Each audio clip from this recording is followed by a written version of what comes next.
Declaration of American Independence was adopted. That document, sacred to every true American and honored by the entire world, is one of the greatest documents of history. Contains two immortal maxims. Taxation without representation is tyranny, and governments derive their just powers from the consent of the governed.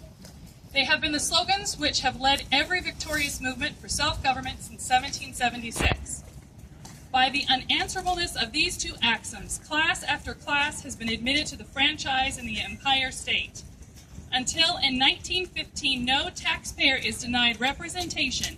No person is denied consent of the government he obeys, except minors, aliens, criminals, bribers, and women.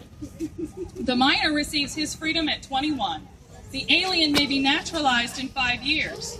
The criminal and the briber may be pardoned, and thus all except from the dishonored class of the states disenfranchised except women.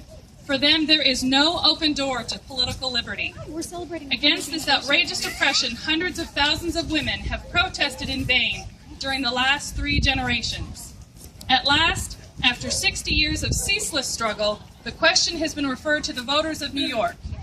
We therefore appeal to you in the name of justice and fair play, for relief from the intolerable position in which we are placed. We protest that no government is just, which taxes and governs half its people without their consent.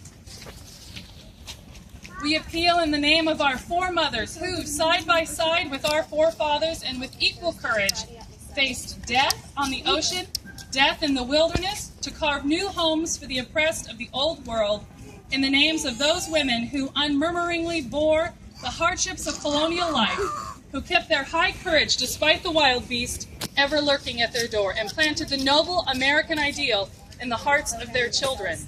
In the name of those women of revolutionary days who kept the fire of freedom burning in their breast, who fed, clothed, nursed, and inspired the men who won liberty for our country, who even fought side by side with them, in the name of those women who in the dark hour of civil strife were loyal to the nation.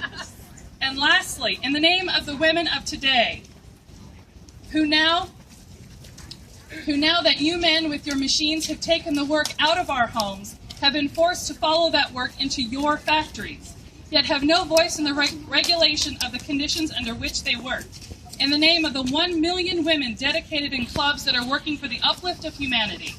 In the name of the mothers who must send their children out into a world at which they have no control.